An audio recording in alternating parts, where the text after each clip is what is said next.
ಅಹಲ್ಯಾಬಾಯಿ ಹೋಳ್ಕರ್ಗೆ, ಭಕ್ತ ಕನಕ ದಾಸರಿಗೆ, ಕವಿರತ್ನ ಕಾಳಿ ದಾಸರಿಗೆ, ಅಕ್ಕ ಬುಕ್ಕರಿಗೆ, ಮಾಳಿಂಗ ರಾಯರಿಗೆ, ಇಷ್ಟೆಲ್ಲ ಮಹನೀಯರ ಹೆಸರುಗಳನ್ನಿಟ್ಕೊಂಡು ಅವರ ಆದರ್ಶಗಳನ್ನು ಇಟ್ಕೊಂಡಿರ್ತಕ್ಕಂಥ ಯಾವುದಾದ್ರೂ ಈ ರಾಜ್ಯ ಈ ದೇಶದಲ್ಲಿ ಸಮಾಜ ಇದೆ ಅಂದ್ರೆ ಅದು ಕುರುಬ ಸಮಾಜ ಅಂತ ಬಹಳ ಎದೆ ತಟ್ಟು ಹೇಳ್ಬೇಕಾಗ್ತದೆ. ಒಂದು ಇಂತಹ ಒಂದು ವಿಶೇಷವಾದಂತ ಸಮಾಜದಲ್ಲಿ ಹುಟ್ಟಿರ್ತಕ್ಕಂಥ ನಾವೆಲ್ಲರೂ ಇನ್ನು ಎಷ್ಟು ಮಟ್ಟಿಗೆ ಪ್ರೌಢರು ಅನ್ನೋದನ್ನ ಮತ್ತೆ ಮತ್ತೆ ಎದೆ ತಟ್ಟಿ ಹೇಳ್ಕೊಳ್ಳುವಂತ ಸಂದರ್ಭನ ಇವತ್ತು ಬಿಜಾಪುರದಲ್ಲಿ ಕ್ರಿಯೇಟ್ ಮಾಡಿದ್ದಾರೆ. ಅದಕ್ಕೋಸ್ಕರ ನಾವು ಮಾಳಿಂಗರಾಯರಿಗೂ ಪ್ರಕಾಶರಿಗೂ ನಮ್ಮ ಅವರ ಎಲ್ಲ ತಂಡಕ್ಕೆ ಒಬ್ಬ ಜೋರಾದ ಚಪ್ಪಾಳೆ ಹೊಡೆಯುವ ಮುಖಾಂತರ ಅಭಿನಂದನೆಗಳನ್ನು ಸಲ್ಲಿಸೋಣ. ಈ ಕಾರ್ಯಕ್ರಮನ ಜಾತ್ರೆ ಅಂತೇಳಿ ವಿಶೇಷವಾದಂತ ಕಲ್ಪನೆ ಕೊಟ್ಟಿದ್ದಾರೆ. ಜಾತ್ರೆನ ಹಲವಾರು ಬಾರಿ ಬೇರೆ ಬೇರೆ ಕಾರಣಗಳನ್ನ ನಮ್ಮ ಊರುಗಳಲ್ಲಿ ಮಾಡ್ತೀವಿ. ಜಾತ್ರೆಯಲ್ಲಿ ನಮ್ಮ ಪಾತ್ರ ಏನು ಅನ್ನೋದು ಬಹಳ ಇಂಪಾರ್ಟೆಂಟ್. ಇಷ್ಟು ವರ್ಷ ನಾವು ಜಾತ್ರೆಯಲ್ಲಿ ನಮ್ಮ ಪಾತ್ರ ಏನಾಗಿತ್ತು? ನಾವೆಲ್ಲ ತೋರಣ ಕಟ್ಟೋರು, ರಂಗೋಲಿ ಬಿಡೋರು, ಇನ್ಯಾರ್ದೋ ಉತ್ಸವ ಮೂರ್ತಿಯನ್ನು ಹೊರಾರಾಗಿದ್ವಿ. ಹೌದಾ ಇಲ್ವಾ? ಇನ್ ಮುಂದೆ ಆ ಪಾತ್ರ ನಾವು ನಿರ್ವಹಿಸ್ಬೇಕಾ? ಖಂಡಿತ ನಿರ್ವಹಿಸಬಾರ್ದು. ಆ ಉತ್ಸವ ಮೂರ್ತಿಯಲ್ಲಿ ಕೂರ್ಬೇಕಾಗಿರ್ತಕ್ಕಂಥ ಮೂರ್ತಿ ಯಾರ್ದು ಅಂದ್ರೆ ಅದು ರಾಯಣ್ಣಂದಾಗಿರ್ಬೇಕು, ಅದು ಕನಕದಾಸರದಾಗಿರ್ಬೇಕು. ಅದಕ್ಕೂ ಮಿಗಿಲಾಗಿ ರಾಯಣ್ಣಂದು ಕನಕದಾಸರದ ಮೂರ್ತಿ ಆಗಿರ್ಬೇಕು. ಅದಕ್ಕೂ ಮಿಗಿಲಾಗಿ ಆ ಕ್ಷೇತ್ರದ ಜನಪ್ರತಿನಿಧಿ ಆಗಿರ್ಬೇಕು. ಅಂದ್ರೆ ನೀವೆಲ್ಲ ಅದಕ್ಕೆ ಪೂರಕವಾಗಿ ಕೆಲಸ ಮಾಡಬೇಕಾದಂತ ಸಮಯ ಮತ್ತು ಸಂದರ್ಭ ಬಂದಿದೆ ಬಂಧುಗಳೇ. ಜಾತ್ರೆನ ಬೇರೆ ಬೇರೆ ಕಾರಣಕ್ಕೆ ಮಾಡ್ತಾರೆ ಅಂತ ನಾನು ಯಾಕೆ ಹೇಳಿದೆ ಅಂದ್ರೆ ಆ ಜಾತ್ರೆಯಲ್ಲಿ ನಾವು ಕಳೆದೋಗ್ತಾ ಇದೀವಿ.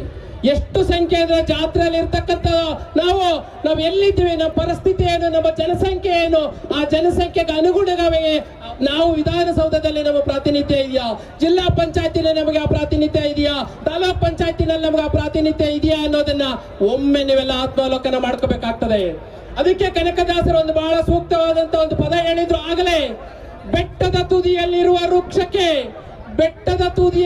ವೃಕ್ಷಕ್ಕೆ ಕಟ್ಟೆಯ ಕಟ್ಟಿ ನೀರೆರೆದವರ್ಯಾರು, ಅಡವಿಯಲ್ಲಿರುವ ಅಕ್ಕಿಗಳಿಗೆ ಆಹಾರವಿತ್ತವರ್ಯಾರು ಅಂತೇಳಿ.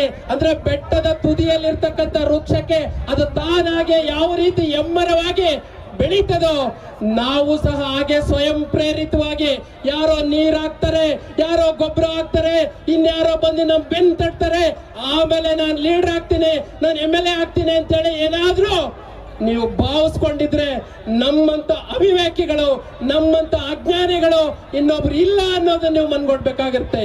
ನಮ್ಮ ನಾಯಕರನ್ನ ಇವತ್ತು 10 ಜನ 11 ಜನನ ರಾಜ್ಯದ ಮೂಲೆಗಳಿಂದ ಇವರು ಮುಂದಿನ ಜನಪ್ರತಿನಿಧಿಗಳು ಅಂತೇಳಿ ಅಂತ ನಿಲ್ಲಿಸಿದ್ದಾರೆ. ಇದು ಕೇವಲ ಸಾಂಕೇತಿಕ ಅಷ್ಟೇ. ಇವರಿಷ್ಟೇ ನಮ್ಮ ಜನಪ್ರತಿನಿಧಿಗಳಾಗ್ತಾರ? ಖಂಡಿತ ಇಲ್ಲ. ಇನ್ನು ಅನೇಕರಿಗೆ ಈ ರೀತಿಯಾದಂತ ಸಾಮರ್ಥ್ಯ ಇದೆ.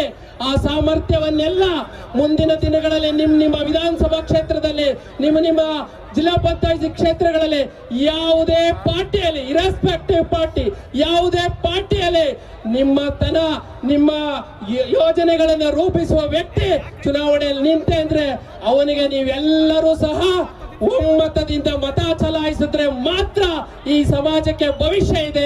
ಈ ಸಮಾಜಕ್ಕೆ ಮುಂದಿನ ದಿನಗಳಲ್ಲಿ ವಿಧಾನಸಭೆಯಲ್ಲಿ ಪ್ರವೇಶಿಸುವಂತ ಧೈರ್ಯ ಸಾಮರ್ಥ್ಯ ಬರ್ತದೆ. ಆ ದಿಕ್ಕಲ್ಲಿ ನೀವೆಲ್ಲ ಕೆಲಸ ಮಾಡಬೇಕು ಅಂತ ಈ ಸಂದರ್ಭದಲ್ಲಿ ಕೇಳ್ಕೊಂತ ನನ್ನನ್ನು ಸಹ ಕರೆದಿ ಇಲ್ಲಿ ಮಾತಾಡಲು ಅವಕಾಶ ಮಾಡಿಕೊಟ್ಟಂತಹ ತಮ್ಮೆಲ್ಲರಿಗೂ ನಾನು ಮನಸ್ಪೂರ್ವಕವಾಗಿ ಧನ್ಯವಾದಗಳನ್ನು ತಿಳಿಸ್ತಾ ಒಂದು ಸಣ್ಣ ಕವಿತೆ, ಅದು ಕುವೆಂಪುರವರು ಬರೆದಿರ್ತಕ್ಕಂಥದ್ದು, ಬಾರಿಸು ಕನ್ನಡ ಡಿಂಡಿಮವ. ಅದನ್ನ ನಮ್ಮ ಕುರುಬರಿಗೆ ಅನ್ವಯಿಸಿದ್ರೆ ಯಾವ ರೀತಿ ಆಗ್ಬೋದು ಅನ್ನೋದನ್ನ ಒಂದು ಹೇಳಕ್ಕೆ ಬಯಸ್ತೀನಿ. ಬಾರಿಸು ಕುರುಬರ ಡಿಂಡಿಮವ ಈ ಕರ್ನಾಟಕದ ಹೃದಯದಲ್ಲಿ, ಬಾರಿಸು ಕನ್ನಡ ಡಿಂಡಿಮವ ಈ ಕರ್ನಾಟಕ ಹೃದಯದಲ್ಲಿ, ಸತ್ತಂದಿಹರನ್ನು ಬಡಿದೆಚ್ಚರಿಸು, ಕಚ್ಚಾಡುವವರನ್ನು ಕೂಡಿಸು ಒಲಿಸು. ಅದೇ ನಾವು ಯಾವ ರೀತಿ ಸತ್ತಂತಿದೀವಿ, ನಮ್ಮನ್ನೆಲ್ಲರೂ ಸಹ ಬಡಿದು ಎಚ್ಚರಿಸಬೇಕಾದ್ರೆ ನಾವು ಈ ರೀತಿಯಾದಂತಹ ಕ್ರಾಂತಿವೀರ ಸಂಗೊಳ್ಳಿ ರಾಯಣ್ಣನ ಸ್ಮರಿಸುವಂತ ಕೆಲಸಗಳನ್ನ, ಕನಕದಾಸರನ್ನ ಸ್ಮರಿಸುವಂತ ಕೆಲಸಗಳನ್ನ ಆಗ್ಬೇಕು. ನಾನು ವೇದಿಕೆ ಮೇಲೆ ಇರ್ತಕ್ಕಂಥ ಯಾರದೇ ಹೆಸರು ತಗೊಳ್ಳದೆ ಮತ್ತೆ ಯಾರನ್ನೂ ಸಹ ಸ್ಮರಿಸ್ತಾ ಈ ಕಾರ್ಯಕ್ರಮದಲ್ಲಿ ನಾನು ಮಾತುಗಳನ್ನು ಮುಗಿಸ್ತಾ ಇದ್ದೀನಿ. ಅನ್ಯತಾ ಭಾವಿಸಬಾರದು, ಸಮಯದ ಅಭಾವ ಅಂತೇಳಿ ಈಗಾಗಲೇ ಹೇಳ್ತಾ ಇದ್ದಾರೆ. ಎಲ್ಲರಿಗೂ ಮಾತಾಡೋ ಅವಕಾಶ ಸಿಗ್ಲಿ. ನಮ್ಮ ಧ್ಯೇಯ ಒಂದೇ ಆಗಿರ್ಬೇಕು. ಯಾರೇ ವಿಧಾನಸಭೆ ಲೋಕಸಭೆ ಚುನಾವಣೆಗೆ ಸ್ಪರ್ಧೆ ಯೋಚನೆ ಮಾಡಿದ್ರೆ ಅವರಿಗೆ ನಿಮ್ಮೆಲ್ಲರ ಒಮ್ಮತದ ಮತ ನೀಡೋ ದಿಕ್ಕಲ್ಲಿ ನಾನು ಪಾಟೀಲನಿಗೋ ಗೌಡನಿಗೋ ಕುಲಕರ್ಣಿಗೋ ಜೀತದಾಳ ಆಗಲ್ಲ ಅನ್ನೋ ಮುಖಾಂತರ ನೀವೇನಾದ್ರೂ ಮಾಡಿಲ್ಲ ಅಂದ್ರೆ ನಾವು ಈ ಸಮಾಜಕ್ಕೆ ನಾವು ಪಾಟೀಲ್ಗೋ ಗೌಡನಿಗೋ ಕುಲಕರ್ಣಿಗೋ ಜೀತದಾಳಗಳು ಆಗ್ತೀರಾ ಇರ್ತೀವಿ ಅನ್ನೋದನ್ನು ಈ ಸಂದರ್ಭದಲ್ಲಿ ಹೇಳ್ತಾ ನನ್ನ ಮಾತಿಗೆ ವಿರಾಮ ಕೋಸ್ತೀನಿ. ಶಾಂತಿವೀರ ಸಂಗೊಳ್ಳಿ ರಾಯಣ್ಣಂಗೆ.